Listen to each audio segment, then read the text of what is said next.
ஐந்து கரத்தனை ஆனை முகத்தினை இந்தின் இளம்பிறை போலும் ஈற்றனை நந்தி மகந்தனை ஞான கொழுந்தனை புந்தியில் வைத்தடி போற்றுகின்றேனே. வணக்கம். நம்ம ஜோதிட சொந்தங்கள் எல்லாருக்கும் வணக்கம். ஜாதகம் பார்க்கறது அப்படின்னாக்க எப்போ பார்ப்பாங்க? அது எப்போ பார்ப்பாங்க? சிரமப்படுவாங்க, கஷ்டப்படுவாங்க, உடம்பு சரியில்லை, புருஷன் பொண்டாட்டி சண்டை ஓட்டுக்கிறாங்க, அல்லது சொத்துல வியாபாரத்தில் ஏதாவது நஷ்டம், அல்லது சொத்து பத்து விற்கிற மாதிரி வருது, அப்படிங்கெல்லாம் கஷ்டம் தாராமல் என்னதான் செய்யறதுன்னு போய் பார்ப்பாங்கப்பா. இதேப்பா ஜாதகம் பார்க்கறது அப்படின்ற மாதிரி ஒரு எண்ணம் இருக்குது எல்லாத்துக்கும். அப்படி கிடையாது. வாழ்க்கையில முன்னோக்கி ஒரு ஸ்டெப் எடுத்து வைக்கிறோம் இல்லையா? அப்ப ஜாதகம் பார்க்கறது ஏன் சார் முக்கியம்? எப்படி ஒரு சொத்து வாங்குறதுங்கிறது, ஒரு வேலைக்கு போறதுங்கிறது, வெளிநாடு போறதுங்கிற மாதிரியான அமைப்பு, ஒரு வண்டி வாகனம் வாங்கணுங்கிறது, தொழில் ஆரம்பிக்கிறது, இந்த மாதிரியான சந்தர்ப்பங்கள்ல ஜாதகத்தை பார்த்துட்டு இறங்குறதுங்கிறது ரொம்ப ரொம்ப சேஃப்டியான ஒரு விஷயம். எப்படின்னா, இப்போ ஒரு டிராவல் போயிட்டு இருக்கோம் ஒரு ஊருக்கு அப்படின்னம்னாக்க, பெங்களூர் 300 கிலோமீட்டர் அப்படின்னு எழுதி வச்சிருப்பான். அதை பெங்களூர்ல போய் எழுதி வைக்க வேண்டியதில்லை, முன்னாலே எழுதி வச்சிருப்பாங்க இல்லையா? இங்க இருந்து நீ இவ்வளவு தூரம் இருக்குது, நீ இப்படி டிராவல் பண்ணி போறத பிளான் பண்ணிக்கோ அப்படிங்கிறது மாதிரியான அமைப்பு, ஒரு கைடன்ஸ். அது மாதிரியான ஒரு கைடன்ஸ் தான் ஜோதிடமே தவிர, ஜோதிடம் எல்லாத்தையும் கண்டுபிடிச்சு சொல்லும் அப்படிங்கிறதெல்லாம் அந்த அமைப்பு இல்லை. அதாவது இது ஒரு கை விளக்கு. இந்த விளக்கை வச்சுக்கிட்டு நம்மதே நடந்து போகணும் அப்படின்னு சொல்லி வேதங்கள்லாம் சொல்லுது. சரி, இது ஒரு பக்கம் இருக்கட்டும். அப்போ நல்ல விஷயத்துக்காக ஸ்டெப் அப் ஆகுறப்ப இந்த ஜோதிடம் பார்த்துட்டு பண்றதுங்கிறது ரொம்ப சேஃப்டியான விஷயம். இதான் இதுல முக்கியமா சொல்ல வேண்டியது. என்ன காரணம்? நம்ம ஒரே ஒரு நோக்கத்துல இருப்போம் சார். எப்படினாலும் இந்த சொத்தை நம்ம வாங்கிடணும், எப்படினாலும் இந்த வீட்டை கட்டிடணும், எப்படினாலும் இந்த கார் வாங்கிடணும், பைக் வாங்கிடணும், அல்லது எப்படினாலும் இந்த பிள்ளைய கட்டிடணும் அப்படின்ற மாதிரியான எண்ணத்துல பலரும் பல விதமா இருக்கிறதுங்கிறது உண்டு. எது எப்படியாவது அந்த வேலை நடக்கணும் அப்படிங்கிற ஆர்வத்தில் இருப்போம். அப்போ ஜோதிடத்துல குறுக்க ஏதாவது ஒரு வார்த்தை சொன்னாங்கன்னா கொஞ்சம் மனசு கஷ்டமா இருக்கும். அதை மீறி போலாமா வேணாமாங்கிற குழப்பம் எல்லாம் வரும். எதுக்காக இதை பார்க்குறோம் அப்படின்னம்னா, ஒரு கைடன்ஸ். சப்போஸ் ஒரு வேலை செய்கிறோம், ஒரு தொழில் ஆரம்பிக்க போறாங்க. இந்த தொழில் ஆரம்பிக்கிறதுங்கிறது உனக்கு சரியா வராதுப்பா, பிரச்சனையான நேரமா இருக்கு அப்படின்னு ஜாதகத்துல ஒரு காஷன் கொடுக்குறாங்கன்னு வச்சுக்கோங்க. அப்ப என்ன செய்யலாம்? மனைவி பேர்லயோ அல்லது மச்சினியம் பேர்லயோ அண்ணன் தம்பி பேர்லயோ அந்த தொழிலை மாத்தி போட்டு அவங்கள சைனிங் அத்தாரிட்டியா போட்டு இவங்க ஒரு தொழிலை எடுத்து பண்றதுங்கிறது நல்ல விதமா கூட போகலாம். அல்லது ஒரு பார்ட்னர்ஷிப் சேர்த்துக்கிட்டு தொழில் பண்ணோம்னா நம்ம இன்னொருத்தருக்கு பதில் சொல்ற இடத்துக்கு வந்துடுறோம். அப்போ ஆட்டோமேட்டிக்கா தொழில் இம்ப்ரூவ் ஆகிறதுக்கு வாய்ப்பு இருக்கு அப்படிங்கிற மாதிரியான ஒரு சில விஷயங்கள். அப்போ இது மாதிரி எல்லா விஷயத்திலையுமே நம்ம ஒரு முன்னெச்சரிக்கை நடவடிக்கையோட போறது அப்படிங்கிறதுக்கு ஜோதிடம் ரொம்ப முக்கியம். ரெண்டாவது, ஜோசியம் பார்க்கறது அப்படிங்கிறது 9 கிரகமும் 12 கட்டமும் தெரிஞ்சிட்டாலே நம்ம ஜோசியம் பார்த்துடலாம் அப்படின்னம்னாக்க அப்படி பார்க்க முடியாது. அப்படி பார்க்குற மாதிரி இருந்தால் எதுக்கு ஜோசியர் காலகாலமா படிச்சுக்கிட்டு உட்காந்துருக்காங்க? அதெல்லாம் வருஷம் பூரா படிச்சுக்கிட்டே இருக்கணும். இன்னும் சொல்லணும்னா வாழ்நாள் பூரா படிச்சுட்டே இருக்கணும். அப்பதான் ஜோதிடம் ஓரளவுக்கு கையில பிடிக்கிற மாதிரியான ஒரு ஷேப்புக்கு வரும். பெருசா ஒன்றும் பிடிச்சிட முடியாது, பட் இருந்தாலும் ஒரு ஷேப்புக்கு வரும். என்ன, கற்றது கையளவு தானே. சரி, இப்போ ஒரு தசாபுத்தி நடக்குது. ஏன்னா தசாபுத்தியை வச்சுதான் நம்ம பலனை எடுக்கிறோம். ஒரு ஜாதகத்தை எடுத்ததுமே என்ன ராசி என்ன லக்னம் அப்படின்னு எடுத்ததும் பொதுவா அந்த ஜாதகக்காரங்க எப்படி பார்ப்பாங்கன்னா, நான் இன்ன ராசி, இப்ப சனி இங்க இருக்காரு, குரு இங்க இருக்காரு, அதனால இப்ப இருக்கு அப்படிங்கிற மாதிரியான மனோநிலையில இருப்பாங்க. ஆனா அது முழுமையான காரணம் இல்லை. அப்போ ஒரு ஜாதகத்தை எடுத்ததுமே அந்த ஜாதகத்துல லக்னத்துக்கு என்ன தசை நடக்குது, என்ன புத்தி நடக்குது, இந்த புத்திக்கு என்ன ஆதிபத்தியம், தசைக்கு என்ன ஆதிபத்தியம், அப்ப அது என்ன பலன்களை செய்யும் அப்படிங்கிற மாதிரி எடுக்கிறதுங்கிறதான் ஒரு கரெக்டான ரிவீல் பண்ற மெத்தடா இருக்கும். சரி, இப்போ இதுல ஒரு நிறைய ஆச்சரியமான விஷயம் இருக்கு சார் ஜோதிடத்தை பொறுத்த வரைக்கும். இப்போ பாருங்க, ஒருத்தருக்கு குரு தசை நடக்குது, அதுல சனி புத்தி நடக்குது அப்படின்னு வச்சுக்கிருவோம். அப்ப குரு எத்தனாம் இடத்து அதிபதியா வர்றார், எங்க உட்காந்துருக்காரு, சனி எத்தனாம் இடத்து அதிபதியா வர்றார், எங்க உட்காந்துருக்காரு, இது ரெண்டையும் மேட்ச் பண்ணாலே ஓரளவுக்கு பலன் கரெக்டா வந்துடும். இதுக்கப்புறம் அக்யூரேட்டான பலன் வேணும் அப்படிங்கல இன்னும் இன்டெப்தா அனலைஸ் பண்ணோம்னா, இந்த குருவுக்கும் சனிக்கும், தசை நடத்தக்கூடிய குருவுக்கும் புத்தி நடத்தக்கூடிய சனிக்கும் சம்பந்தம் இல்லாத கிரகங்களை எல்லாம் அனலைஸ் பண்ற மாதிரியான ஒரு சுச்சுவேஷன் வரும் சமயத்துல.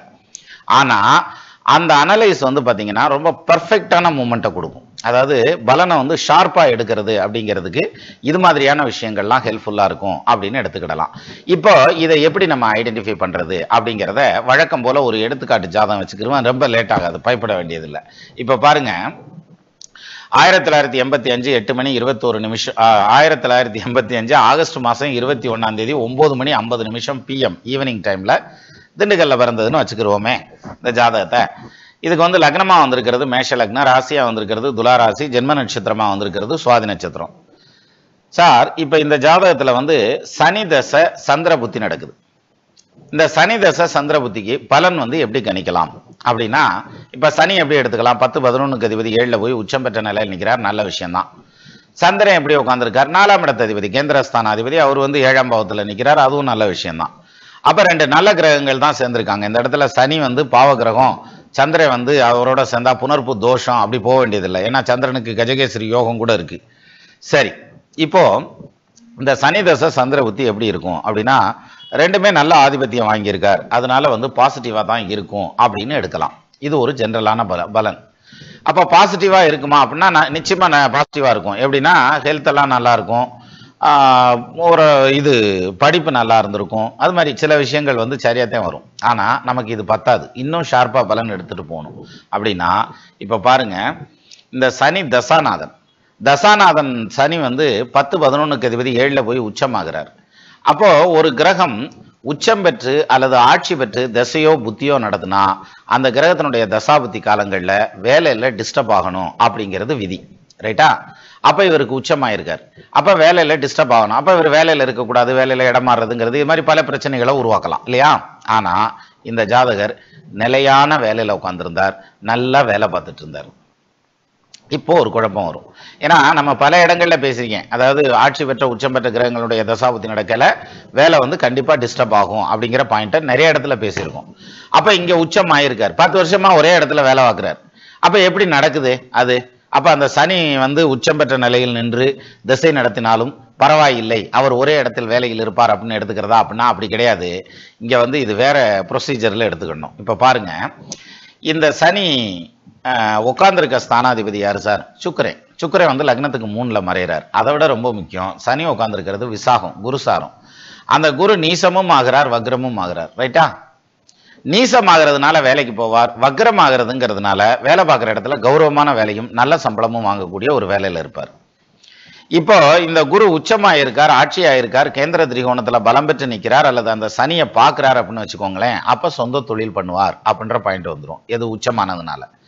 அப்போ உச்சமாயிட்டதுங்கிறதுனால இவருக்கு வேலையில நிலை இல்லாம போயிடுவார் அப்படிங்கிற மாதிரியான பாயிண்ட்டை இந்த இடத்துல எடுத்துக்க வேண்டாங்கிறது தான் நான் சொல்றேன்.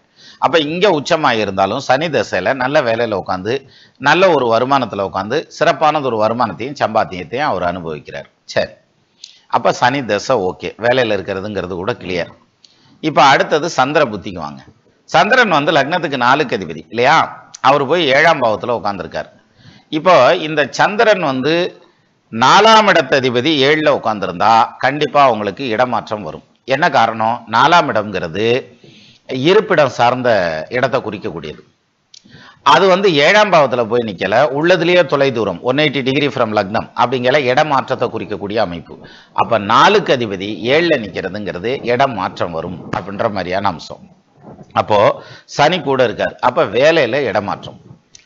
அப்ப கிட்டத்தட்ட 10 வருஷமா இவர் வேலை பார்த்துட்டு இருந்த அந்த கம்பெனியை விட்டுட்டு நான் வந்து வெளிநாடு போய் பிரமாதமா சம்பாதிக்க போறேன் அப்படின்ற மாதிரியான ஒரு எண்ணத்துல இவர் அதுக்கான ட்ரை பண்ணி ILTSC எக்ஸாம் எல்லாம் எழுதி பாஸ் பண்ணி இவர் ஜம்ப் ஆகி வெளியில போயிடுறார், ஆயில் அண்ட் கேஸ் கம்பெனியை நோக்கி போயிடுறார். சரியா? அப்போ இந்த சந்திரன் வந்து அப்படிப்பட்ட ஒரு இடமாற்றத்தை கொடுக்கிறது. இப்ப பாருங்க, இந்த சந்திர புத்தி பாசிட்டிவா இருக்குமா நெகட்டிவா இருக்குமா ஓவராலா பாக்குறப்ப அப்படிங்கிறத தெரிஞ்சுக்கிட்டு அப்புறம் இடம் மாறுறதுங்கிறது ரொம்ப முக்கியம். இப்போ இந்த சந்திர புத்தி எந்த அளவுக்கு வேலை செய்யுங்கிறத பார்க்கலாம்.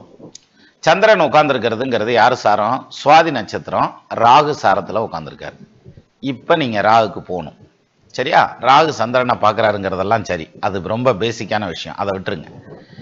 இந்த ராகுவுக்கு வீடு கொடுத்த செவ்வாய் நீசமாகிறார், ராகுவுக்கு கால் கொடுத்த சுக்கிரன் 3ல மறைகிறார், செவ்வாய்க்கு 12ல மறைகிறார். இதுதான் ரொம்ப சூட்சுமமான விஷயம். இங்க பாருங்க, இப்போ இந்த சந்திரன் கரெக்டா வேலை செய்யணும்னா, சந்திர புத்தி திருப்திகரமா இருக்கணும், அது சக்சஸ்ஃபுல்லா இருக்கணும்னா இவருக்கு சுக்கிரனும் செவ்வாயும் நல்லா இருந்திருக்கணும். இந்த இடத்துல ராகு குறுக்க வரலன்னா சுக்கிரன் செவ்வாய்க்கு வேலையே இல்லை, வேற மாதிரி கொண்டு போயிடலாம். ஆனா இந்த சந்திர புத்தி கரெக்டா வேலை செய்யணும்னா இங்க சுக்கிரனும் செவ்வாயும் பர்ஃபெக்டா உட்கார்ந்துருக்கணும். செவ்வாய் லக்னாதிபதி நீசமாகிறார், சுக்கிரன் வந்து லக்னாதிபதிக்கு 12ல மறைகிறார். அப்ப என்ன ஆகும்? சுக்கிரன் 2-7க்கு அதிபதி இல்லையா? இந்த வெளிநாடு போறது 2ஆம் இடம்ங்கிறதுனால குடும்பத்தை பிரிஞ்சு போறதுங்கிற மாதிரியான மொத்த விஷயங்களும் ஃபெயிலர் ஆகும் அப்படிங்கிற மாதிரியான ஒரு பாயிண்ட் தான் இதுல சொல்லுது. நான் மறுபடியும் ரிப்பீட் பண்ணட்டுமா? ஏன்னா ஒரு தடவை தான் சொல்லியிருந்தேன், இது புரியணும்னா திருப்பியும் கேட்டால் தான் புரியும், அல்லது மறுபடியும் கேட்டால் தான் புரியும் அப்படின்னு சொல்லி ஒரு விஷயத்த சொல்லியிருந்தேன். அதுக்கு ஜஃப்னால இருந்து ஒரு நண்பர் போட்டிருந்தார், உனக்கு புரியலைன்னா எனக்கு புரியலைன்னு சொல்லியா, அது எப்படி எங்களுக்கு புரியாதுன்னு நீயா ஒரு முடிவு பண்ணலாம், உனக்கு வேணா மரமண்டையா இருக்கலாம், நாங்களுமா அப்படி இருப்போம்ன்ற மாதிரியான ஒரு கமெண்ட் போட்டிருந்தாரு. பிரமாதம். சரி, இப்போ இதுல என்னன்னா சனி தசை நடக்குது. தசை ஓகே, தசை பாசிட்டிவ். எது வேலை பார்க்கறதுக்கு அது பாசிட்டிவ். சொந்த தொழில் பண்றதா இருந்தா இது ஹைலி நெகட்டிவ். அதே இது புத்தி நடத்தக்கூடிய கிரகம் அப்படின்னு எடுத்துக்கிட்டா அவர் யார சொல்றோம்? சந்திரன். இந்த சந்திரன் யாரு சார் வாங்குறாரு? 4க்கு அதிபதி 7ல நிக்கிறதுங்கிறது நல்ல விஷயம், இடமாற்றம், தொழில் மாற்றம் எல்லாம் சரி. ஆனா அது சக்சஸ்ஃபுல்லா வருமா அப்படிங்கறத எப்படி பார்க்கணும்? அவருக்கு யாரு சாரம்? ராகு சாரம். இப்ப இந்த ராகுங்கிறதுனால மற்ற விஷயங்களையும் பார்க்க வேண்டியது வருது. எது? செவ்வாயும் சுக்கிரனும் உள்ள வருது. செவ்வாய் நீசமாகி சுக்கிரன் அவருக்கு 12ல மறையிறது. செவ்வாய் கௌரவத்தை குறிக்கக்கூடியது. அப்ப கௌரவம் போயிடும், நிம்மதி போயிடும், வேலையில தொடர்ந்து இருக்க முடியாது. அப்போ இந்த ஜாதகர் என்ன பண்றார்? வெளிநாடு போறார், வேலை பார்க்கிறார், நல்ல கம்பெனில நல்ல சம்பளத்துல உட்கார்றார். ஒரு 6 மாசம் தான். 6 மாசம் கழிச்சு அவங்களே ரெக்வஸ்ட் பண்றாங்க, நீங்க ரிலீஸ் பண்ணிட்டு ரிலீவ் ஆகி போயிடலாம் அப்படின்னு சொல்லிடுறாங்க. இல்லாட்டி ஃபயர் பண்ணிடுவான் இல்லையா? அப்ப வெளியேறி வர வேண்டிய சூழல். அப்போ ஏற்கனவே 10 வருஷம் வேலை பார்த்த ஒரு இடத்த விட்டு ஒரு உயர்வுக்காக வெளியில போய் அந்த இடத்துல சிக்கல்ல மாட்டி முழிச்சு வெளியில வர்ற மாதிரியான ஒரு சூழல் மறுபடியும் சிரமமாகுது. அப்ப இடமாற்றம் சக்சஸ் ஆகுமா? சந்திரன் உட்கார்ந்துருக்க பொசிஷன் சக்சஸ் ஆகும். ஆனா இந்த புத்தி சக்சஸ்ஃபுல்லா நடக்குமா? இந்த சந்திரன் உட்கார்ந்து இருக்கிறதுங்கிற நட்சத்திர கால் ராகு. ராகுங்கிறதுனால செவ்வாய் சுக்கிரன் எடுக்க வேண்டிய சூழ்நிலை வருது. இங்க செவ்வாய் சுக்கிரன் ஃபெயிலர் கான்செப்டை காமிக்கிறார். அப்ப சந்திர புத்தி ஃபெயிலர். இதுல என்ன ஸ்டெப் எடுத்தாலும் ஃபெயிலர். தசை ஓகே.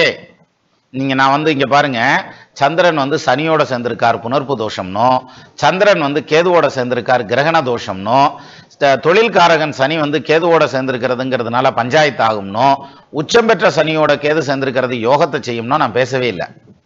சரியா? அந்த பாயிண்ட்டுக்குள்ளே போல. இங்க எப்படி எடுத்துக்கலாம்? சனி தசை நடத்தக்கூடிய கிரகம் பர்ஃபெக்ட், அவரை பத்தி பிரச்சனையே கிடையாது. ஆனா புத்தி நடத்தக்கூடிய கிரகம் மாற்றங்களை ஊக்குவிக்கக்கூடிய ஒரு பொசிஷன்ல தான் இருக்கு.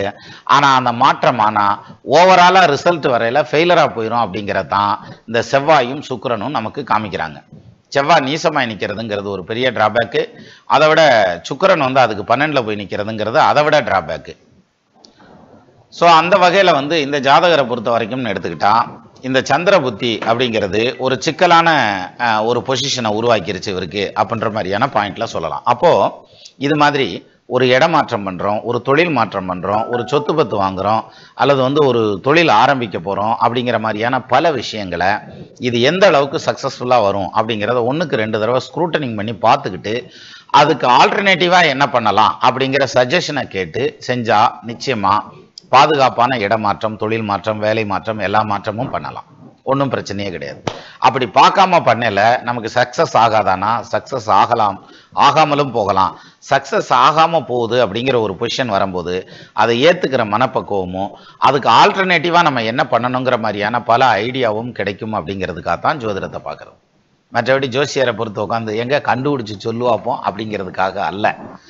அப்ப அந்த வகையில ஒரு விஷயத்தை ஆரம்பிக்கிறதுக்கு முன்னாடி ஜாதகத்தை 1க்கு 2 தடவை தெளிவாக பார்த்துக்கிட்டு பண்ணுறதுங்கிறது எந்த அளவுக்கு ஹெல்ப்ஃபுல்லாக இருக்கும் அப்படிங்கிறத நம்ம இந்த ஜாதகத்தில் உதாரணத்தை வச்சு தெரிஞ்சுக்கலாம். 2வது பலன் எடுக்கிறது அப்படிங்கிறது, இப்போ சனி 8ஆம் இடத்துல போய் மறைஞ்சிட்டார், எனக்கு அஷ்டம சனி நடக்குதுன்னா அர்த்தாஷ்டம சனி, இதில் முழுசாக இப்படி எடுத்துக்க வேண்டியதில்லை. தசாபுத்தியை எடுத்தோம்னா ரொம்ப பர்ஃபெக்டாக பலன் வரும். அதோட கோச்சார பலனை சேர்த்திங்கன்னா இன்னமும் கூடுதலான ஷார்ப்னஸ் கிடைக்கும் பலன் சொல்கிறதுல அப்படிங்கிறதுக்கு இந்த ஜாதகம் ஒரு மிகச்சிறந்த எடுத்துக்காட்டு. இந்த ஜாதகத்தை கொடுத்த அந்த நண்பருக்கும் நன்றி. நமது நண்பர்கள் ஆள்போல் தழைதழைத்து அருகது போல் வேரூன்றி மூங்கில் போல் கிளை கிடைத்து முதியாமல் வாழ்ந்திருக்க வாழ்கவென வாழ்த்தி அமைகிறேன். வணக்கம்.